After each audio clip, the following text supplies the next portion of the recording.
Hi, this is John Harcher, and welcome to episode 4 of Keep On Grooving. The Alan Douglas era begins as the former producer returns to the world of Jimi Hendrix and ends up guiding the releases for the next 20 years.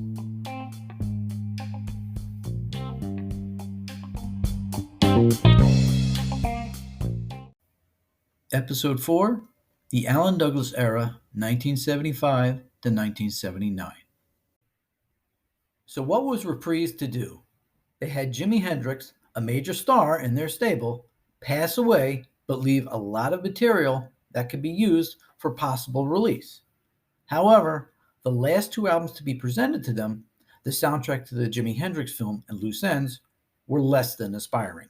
One didn't do well, and they passed on the other one altogether. With the passing of manager Mike Jeffrey, one headache for them had been removed, but there had to be something else they could do. Somebody had to take the time to go through what they had and come up with another plan. Even if there were some tapes missing, there were still hundreds of hours to listen to and assess. Eddie Kramer would have been a good choice, but he'd made his feelings known that he'd found all the good stuff and went back to his career as a producer-engineer. Eventually, the name Alan Douglas came up. Douglas worked at United Artists Records back in the 60s, working on jazz albums before starting his own label. He put together a posthumous compilation of material by the late comic Lenny Bruce and got it onto the market. He'd been friends with Jimi and worked with the Bandit Gypsies for a few sessions before quitting. According to Billy Cox, it was no big loss. He made an appearance in the film talking about scoring drugs for Jimi.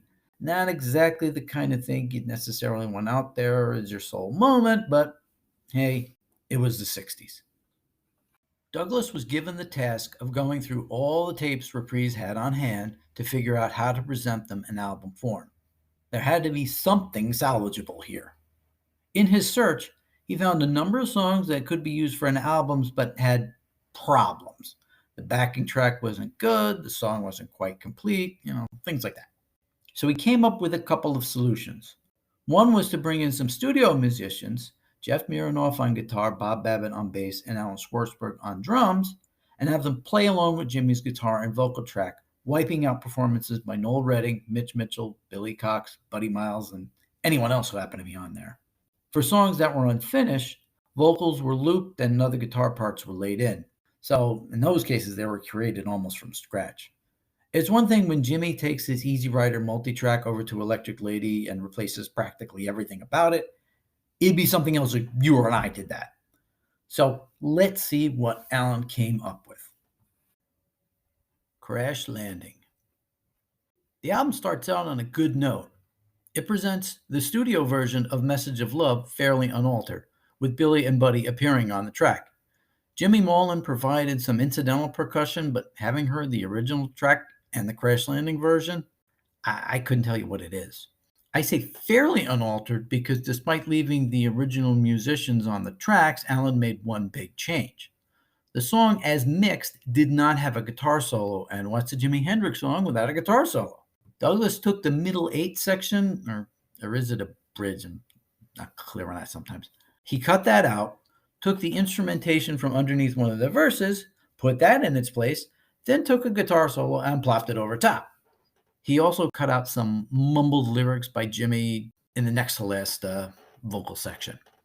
Now, the ethics of doing that are iffy, but it would have been okay if he hadn't and gone and cut up the master tape and threw the edited pieces out. You never edit a master tape. You do your editing off of a dub. That's one of the first things they taught us in film school. Don't screw around with your negatives. For 35 years, all anybody had was the ruined master until one of those missing tapes I talked about turned up and gave us the song back in its original form without the guitar solo, which did intensify the question, where did that guitar solo come from? Was it from a different take of Message of Love, or did it come from somewhere else altogether? I'd love for Eddie and John McDermott to get to the bottom of this once and for all. The early 1968 ancestor of Earth Blues, Somewhere, finally gets its release under the name Somewhere Over the Rainbow. Where have I heard that title before? This is the first track where the studio musicians come in and do their work. And in this case, they do a good job. The original track of this version supposedly had Steven Stills on bass and Someone Out of the Ordinary on drums, not Mitch Mitchell or Buddy Miles. That track, out in bootleg form, isn't so bad. The overdub version that Mitch did in 1971, which was finally released on the 2000 box set, is a little tentative. Like he wasn't quite sure where the beats were, so I can understand why they held that one back. Hendrix fans have generally looked down on what Douglas did with the backing musicians, with the possible exception of this track. Bob Babbitt and Alan Schwartzberg were seasoned professionals, having worked on a large number of hit songs, so they knew how to hold a beat together. I'm not sure if they needed another guitarist, though, and eventually Jeff Mironoff agreed. Now, in the words of Jimmy from 51st Anniversary, that was the good side, baby. Now here comes the bad.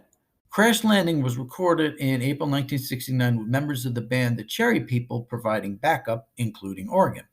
It was another song with some difficult timing issues, and sometimes drummer Rocky Isaacs wasn't quite up to the task. Not necessarily his fault. Jimmy was just trying out some new things and going off in new directions not a lot of people could follow. The organ was pretty cool, though. Too bad they didn't keep it on. So again, bringing in Bob and Alan to provide a bass isn't necessarily a bad thing. Having a bunch of female backup singers chime in about dirty sheets, well, that's where the song and the album kind of went off the rails. The singers do a nice job, but it's what and when they sang that was the issue. Then there was the guitar solo. The take used as a bass for this version was without a solo, so Douglas went and got one. This time, I have no idea if it was actually from another Crash Landing take. It sounds like it came from somewhere completely different. It doesn't match up with what's there at all. It's an important song in the catalog since it's the source that gave us Freedom and Dolly Dagger, and unfortunately, it wouldn't be the last time it got messed up. Next up is Come Down Hard on Me. Wait a minute, didn't Reprise just pass on an album with this song? Yep, the same song that was on Loose Ends gets the Crash Landing treatment. Only in this case, the over-the-top addition was the sporadic guitar burst from Mironoff. He was trying to do a point-counterpoint thing with Jimmy's guitar, and it just doesn't work. Douglas also decided to loop the vocals a second time to extend the song, so they sort of fit. And they just took the track from Loose Ends and looped an extra verse, and it probably would have been just fine. But if you're going to loop a verse, please loop all 4 lines. One with 3 lines? Side 2 starts with the instrumental Peace in Mississippi. It was recorded by The Experience during the TTG sessions in October 1968, and it ran about 7 minutes. It was never revived in later sessions, though some people think of Trashman Midnight as an extension of this. Frankly, there's nothing wrong with Noel or Mitch's playing on this song. Some trimming might be called for. This one comes in about 4.5 minutes. Now, Douglas would use the song again on Voodoo Soup, this time leaving Noel and Mitch on, and adding a minute back in. Next up is With the Power, aka Power of Soul, another Band of Gypsies track with Billy and Buddy left on. However, far more work was done to this song compared to Message of Love. The original track ran 6 minutes long. This one clocks in at a very tight 3:15. And once again, when Alan made his edits, he tossed away the cut parts. From what people can surmise, pieces of the backing vocals may have been lost for good. 3 copies were later found, though, one with a few edits on it. Did Alan leave it laying around? I don't know. And 2 complete ones being Jimmy's mixes from February 3rd and August 22nd, 1970. Alan also jumbled the verses around to make it sound like the first yeah-yeahs that go through the rest of the song actually turn up in the first part. So it's kind of a plus for this version. It's like, I don't know why Jimmy mixed it that way originally, so just half a star for that. Up next is Stone Free Again, based on a version recorded in April 1969. Now, some people took this as a sign Jimmy was really starving for new material, having to go back to his first composition for inspiration. Now, remember, it hadn't been released in the United States originally, and he mentioned he didn't like the fact Red House had been left off of the U.S. version of Are You Experience. A few months after those comments, Smash Hits would come out and take care of both of those songs as they both made the cut. For Stone Free, Jimmy tweaked the arrangement and used it starting with the Band of Gypsys concert, playing it in both late shows as well as many times during the 1970 tour. Again, this is a case where there's really nothing wrong with the original backing track that's now available in the 2000 box set. And that's pretty surprising considering the condition the experience was in at the time. Plus, there's also one of these little ironic things in there. One of the background vocalists on the original track is later well-known studio guitarist Andy Fairweather Lowe.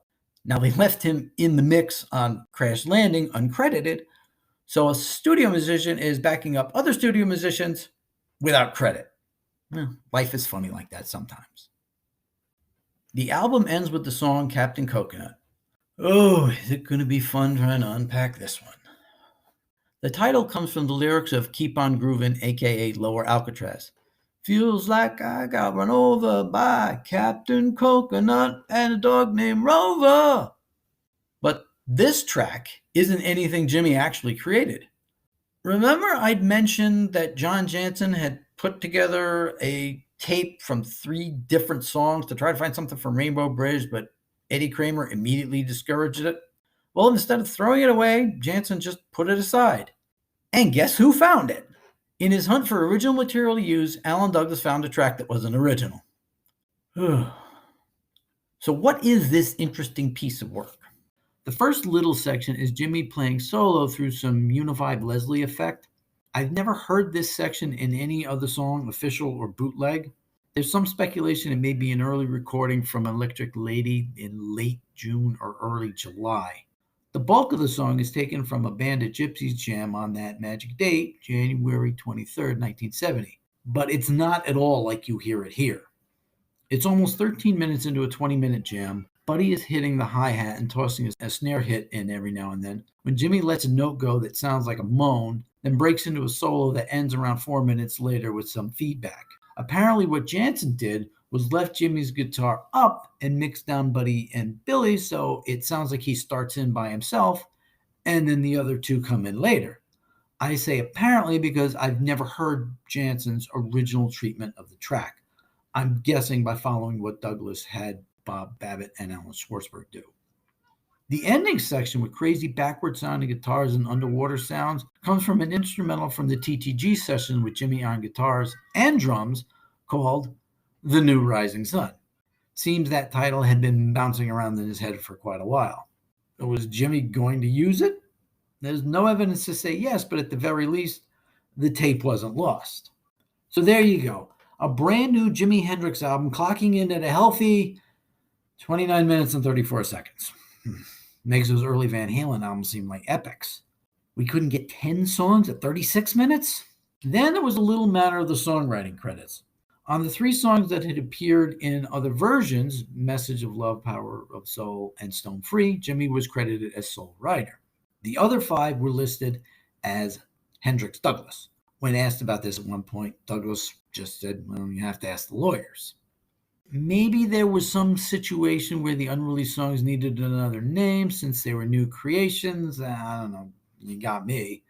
The thing is, Come Down Hard on Me should have already been credited to Hendrix due to its appearance on Loose Ends. Was it because it hadn't appeared in the US yet? I suppose.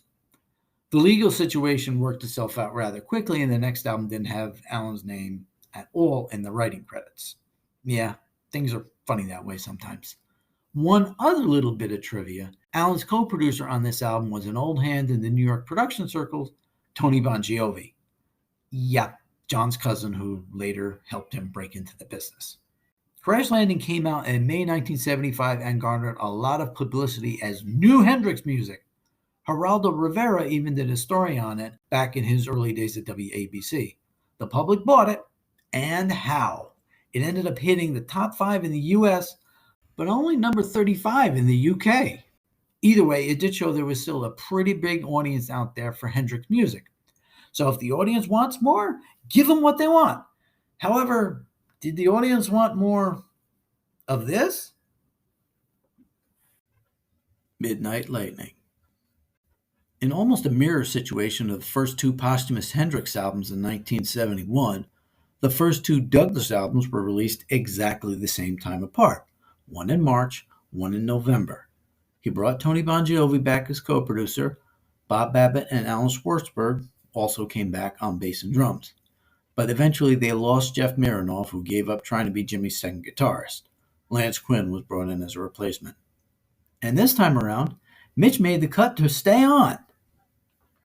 The album kicks off with a heavily edited version of Trash Man, the co-song to Midnight from War Heroes. It kept just the main riff and bridge turnaround that differentiated it from the earlier song. But why use a song that sounds almost identical to a previously released one? Well, the original song was now harder to get a hold of. With the success of Crash Landing, Reprise and Alan Douglas decided to cut itself as loose from Mike Jeffrey as they could, and decided to delete Rainbow Bridge in the West and War Heroes from the U.S. catalog, but kept Cry of Love in print. Oddly enough, overseas, Rainbow Bridge remained in print on Reprise, since they retained all rights to it as it was officially a soundtrack. The label put out a press release saying that at a later date, the best of these deleted recordings would appear on a future album. From what they ended up putting out later, they apparently didn't think much of any of them. The unedited Trash Man came out almost 30 years later on Hear My Music. The title track is up next. Midnight Lightning was one of those songs Jimmy could never quite get down to his satisfaction in the studio. He recorded 2 solo versions with just him and a guitar like an old blues number, foot tapping and all, very John Lee Hooker-ish. At Electric Lady, he recorded a version during the July 1st sessions, but supposedly without vocals. The one used as a bass here was likely recorded a week or 2 later and sounds similar to the Isle of Wight version. But lyric-wise, it was somewhat different, not using any of the Keep on Groovin' lyrics. Instead, he used a variation of the song Stoop Down, which included some somewhat suggestive verses about Mother Hubbard and her poor dog. Don't want to go there. These lyrics Alan kept in and had the backup singers join in to emphasize the point. He also looped some Midnight Lightnings in to fill out the rest of the song. Officially, the unedited take has never come out. Jimmy mixed a Midnight Lightning on August 22nd. However, I don't know which version of his, it was July 1st or the later one. Up next, we finally get that studio version of Hear My Train A-Comin', and with Mitch Mitchell still on drums. The version here was recorded around the same time as Stone Free from the last album, and for a band that was coming apart, the Experience seemed to be doing a pretty good job right there at the end. The unedited take, running about 2 minutes longer, Alan cut out the second verse, showed up on a later album, and honestly, it should have been the official studio version. As for this one, there was no reason to take Noel off the song. Bob Babbitt decided to do his own thing instead of trying to follow the established bass line, which had been there in Hear My Train A-Comin' since the first version at the BBC. It's not bad per se, it's just not the bass line to Hear My Train A-Comin'. Side 1 ends with Gypsy Boy. It's an early version of Hey Baby that Jimmy and Buddy cut in March 1969, and I have an odd idea that might have made this song sound better. Could they have taken Jimmy's guitar off the song? It's beautifully done, and the backup singers compliment Jimmy very well. There's just one minor problem. Jimmy's guitar is out of tune. It sounds like it's just one string, but that one is really out, like by a good quarter step. If they could have gotten Jeff or Lance to do their best Jimmy imitation with some effects pedals on, we might not have noticed, and the song would have sounded a whole lot better. The acoustic guitars they added are a nice touch, though. Side 2 starts off with Blue Suede Shoes. Wait, Blue Suede Shoes? What, again? Did somebody have a deal with Carl Perkins or something? Alan dips back into the loose ends bag. It's almost like they were going to get that album released one way or the other in the U.S. He ended up cobbling together a full version of the Rockabilly Classic by taking 2 minutes from the January 23rd session and looping another minute and a half on. I mean, really, there wasn't any other song they could have released, especially one Jimmy actually wrote. I'm sure the family would have liked the residuals. As I mentioned back in episode 2, the band of Gypsies never, to my knowledge, put together a full studio take of Machine Gun, though they did a few run-throughs at Baggies, which are not on the Baggies album, by the way. The Woodstock band did do a couple of takes a week or so after the festival, This version is based off the second take. The first one was kind of just a jam, and it includes some lyrical throwbacks to Isabella. It's the longest of all the songs on Crash Landing and Midnight Lightning, and even so, it's still cut by over 3 minutes. Not that it couldn't have used some trimming anyway, since it was really unfocused at this time. This time, Bob generally follows Billy's distinctive bass runs from the Band of Gypsys album. It really isn't Machine Gun without them. Jimmy has 2 acknowledged straight blues classics with Red House and Hear My Train A-Comin'. The Woodstock Band has a phenomenal original sitting in the vault called Lord, I Sing the Blues for Me and You that for some reason still remains officially unreleased. The Band of Gypsys also had several that emerged from that amazing session on January 23rd. Experience Hendrix, please release this session in full. There was the instrumental country blues, $7 in My Pocket, which is part of the Freedom Highway of Desire jam, and finally, Once I Had a Woman. There are numerous versions floating out there. Supposedly, if you cobble them all together, the original is around 10 minutes long. Some have the harmonica player, some thankfully don't. And it hasn't been really determined who it is other than his first name is Don. Whoever it is, he's no Paul Caruso. For this overdub version, they decided to add in the harmonica player, having Buddy Lucas do a better job of contributing to the song to whoever was on the original version. There's also a cool intro here that's not on the officially released one from the blues album 20 years later. I would have liked to edit it onto the original on my own to give a full version, but they had Alan Schwartzberg drumming all over top of that. The album finishes up with Beginnings. Can we please get the name of the song straight, please? On Woodstock 2, it's Jam Back at the House. On War Heroes, it's Beginning. Here, it's Beginnings. I know Jimmy loved Terry Kath of Chicago, but swiping one of their song titles? This version actually has more in common with the Woodstock one, since it's the studio version done by the Gypsy Sons and Rainbows band around the same time they did Machine Gun. 2 things I don't understand. One, again, was there nothing else to use? This album had 2 alternate versions of songs on War Heroes and one directly from Loose Ends. I'm honestly surprised we didn't get a redub version of Look Over Yonder. And number 2, if you're going to do the song, why in God's name do you concentrate on the section that is most people think really need to be shortened in the first place? Most of this one is the annoying little turnaround in the middle. If you listen to the Woodstock version, the guitars are really off, and this one's a little better than that, but not by much. The War Heroes version whacked a minute out of it. You should have concentrated on another part of the song if they were going to do this. This one is also credited to Mitch, so that just adds into the confusion. History is replete with examples of the sequel that comes out too soon after the first one and ends up not doing well. King Kong and Godzilla each fell victim to this, and the Star Wars franchise is just the latest example. When they had Solo come out 6 months after The Last Jedi, that certainly didn't help it. The audience didn't bite as hard this time, and the album missed the top 40 in both the US and the UK. To me, it was one of those ironies where the material is generally stronger. I'm thinking specifically of Hear My Train A-Comin' Machine Gun. And this one ran over 35 minutes. But it seems people weren't really that thrilled with the recent musical additions. Think of the time and money they could have saved by leaving the original tracks on, done a little trimming here and there, and maybe doing one song, like Somewhere, as an experiment with the overdubs. So for the second time in 3 years, Reprise had to stop and rethink yet again what to do with the Hendrix catalog and backlog of tapes. This rethinking lasted 2 more years. 1976 and 1977 were the rare years since Hendrix's death that saw no new Hendrix album officially released. What they could have done is go back, take all the songs that were done at Electric Lady that were released on Cry of Love, Rainbow Bridge, War Heroes, and Loose Ends, and put them on an album called, First Rays of the New Rising Sun. It's a double album, 5 songs on the side. You can even tout it as having unreleased songs for the US market.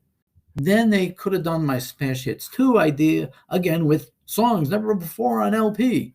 But they held off until 1978 and released the double album, The Essential Jimi Hendrix.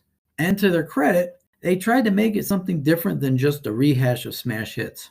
Only 2 songs on this set were on the US version of Smash Hits, Purple Haze and Along the Watchtower. By any definition, those 2 are certainly Essential Hendrix. The album starts off with Are You Experienced and Third Stone from the Sun, two songs that weren't singles but important to Hendrix as an artist. After Purple Haze, it then includes a generous helping of tracks from Axis Boldest Love and Electric Ladyland. It ends with the first three songs from Cry of Love and returned four songs to wide release. Dolly Dagger and Roomful of Mirrors, the two songs that happen to have been pulled off Cry of Love, and Stepping Stone and Isabella, the two songs that happen to have been pulled off of Rainbow Bridge. It might not have been a huge seller, but did well enough to warrant a second volume. They also figured out a way to get longtime fans to buy it. More on that in a minute. Essential Hendrix Volume 2 came out in 1979 and did things a little differently. Side 1 was loaded up with the other two UK singles, Hey Joe and When Cries Mary, favorites from Are You Experienced like Foxy Lady, Fire, and I Don't Live Today, as well as Crosstown Traffic from Electric Ladyland. Like smash hits, Axis Got Passed Over, the side could have had room for either Up From the Skies or Spanish Castle Magic. Side 2 contained three essential live performances, Wild Thing, Machine Gun, and the Star Spangled Banner. An interesting thing to note is that all three of these were available before Jimi passed away. Overall, nothing out of the ordinary, but kind of a companion to the first album. During the TTG sessions, The Experience recorded their version of the Van Morrison Chestnut from his days with them, Gloria. This version wasn't likely to get any airplay as Jimi decided to play up the seedier side of the song, but it sounded like they were having fun, and it turned out to be a popular addition to the catalog. The odd thing was, A, it appeared as a separate one-sided single included with the essential package, and then B, in the UK, it was included with Volume 1. In the US, it was included with Volume 2. Like I said, they weren't exactly hot sellers. Neither one cracked the top 100, but overall, they were useful enough. So that kind of sums up the 70s as far as Jimi's posthumous career goes. There are a bunch of releases over in Europe repackaging songs, but the ones I talked about earlier were the key ones. His back catalog was still selling well. They pared down the post-70 output to just 3 albums, and he was still getting played regularly on FM stations. But they still had this backlog of tapes that could be used for something. Overdubbing modern musicians was out of the question now, so what else was there to do? Answer? Get out the scissors.